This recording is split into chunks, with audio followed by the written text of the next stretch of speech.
2XKO Alpha Lab is back, and I was lucky enough to get into the second Alpha Lab test, which is a lot smaller in scale, both in terms of how many days it runs, it was basically only over the weekend, and clearly in terms of how many players they let in. I played the game basically nonstop over the weekend. I was able to hit Challenger, as you can see, and I just wanted to talk a little bit about what I thought were some of the positives of the experience, and then a little bit about some of my frustrations as well. Some of the positives right off the bat, as you can see from the UI, I think the game looks very good and in a very close to finished state. Not completely finished, but very close. The first Alpha Lab was purely a vertical slice of gameplay that really didn't include anything about what the monetization model was going to look like or anything like that. Now we get a pretty cool battle pass, we get some finisher screens, we get some more skins, some more chromas, and I think this is a pretty healthy monetization model for what the game could actually look like. The game is free to play, so it has to make money somehow, so however they want to really do skins doesn't bother me, especially when they look this good. The skins do look very good. I think the store itself is pretty good. You can clearly see everything. It's basically your free-to-play model kind of deal. They got everything. They got bundles. You can use in-game currency, or for the premium cosmetics, you can use currency that they give you.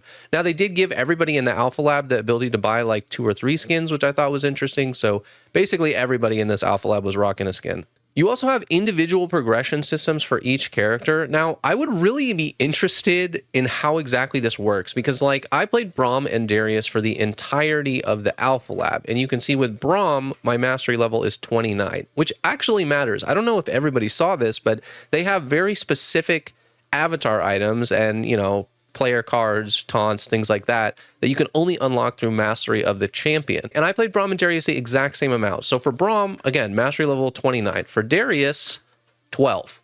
So I don't know exactly how that works. I mean, you can see like the challenges here. It does have really specific stuff. So I can see like, okay, maybe I didn't like apprehend enough times or whatever. But I don't really see how that's possible to have more than 2.5 times mastery level with one character than another when I've played them the exact same amount of times. But again, this is an Alpha Lab, like that doesn't even really matter. They'll probably retool it to some extent. So overall for the UI, A+.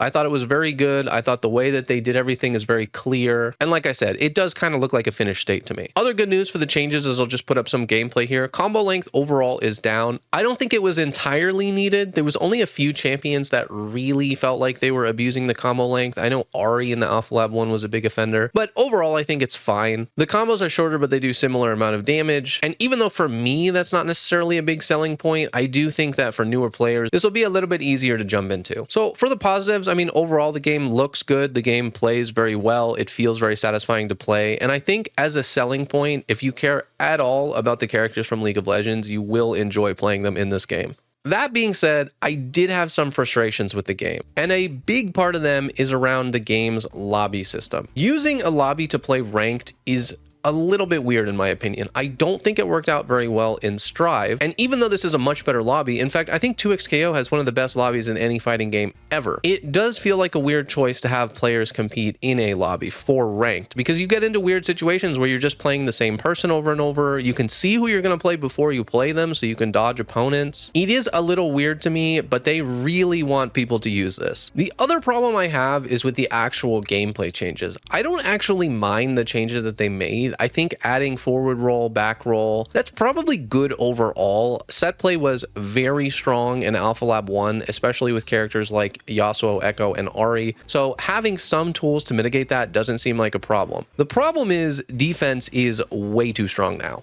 And even with a 2-minute round timer, we are still having tons of timeouts. For reference, Tampa Never Sleeps just had a tournament for the Alpha Lab 2, and the grand finals, which was a reset to be fair, was nearly 1 hour for 2 best-of-5 series, which is very long. I also think in terms of diversity, they really haven't solved the problem that they had from Alpha Lab 1 with the fuses. Alpha Lab 1 had 5 fuses, and Fury and Pulse obviously being the beginner fuse, were basically not relevant. I think 2x Assist and Freestyle Tag were clearly in the top 2, and then Double Down was a little bit below that. I would still say Double Down was viable though. Alpha Lab 2 also has 5 fuses. It got rid of the Fury fuse and the Pulse fuse, and it replaced them with Juggernaut and Sidekick. And while Sidekick is mostly used to help players learn how to play the game. And maybe you could say the same thing about Juggernaut. That still leaves us with only 3 playable fuses. Now, obviously there was only 7 characters for the Alpha Lab, and it's said that there'll be 10 on release, but with only 3 fuses and a very small character roster, you're really limiting what the actual viability is going to look like. And a big selling point that they've had is that even with a small roster, fuses make it so that there's a lot of different combinations. But if there's only 2 to 3 viable fuses, you're not going to be getting that. Overall, I really enjoyed my time with the Alpha Lab, just like the first one. I just love this game. I do think it'll be the fighting game I spend by far the most time playing after it actually comes out.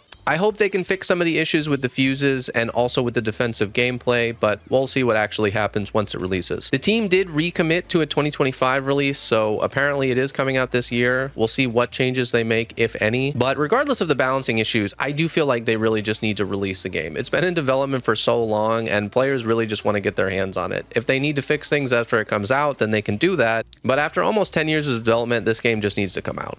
As always, if you made it to the end, thanks for watching. If you want to see more 2XKO content, subscribe to the channel. Catch you guys in the next one.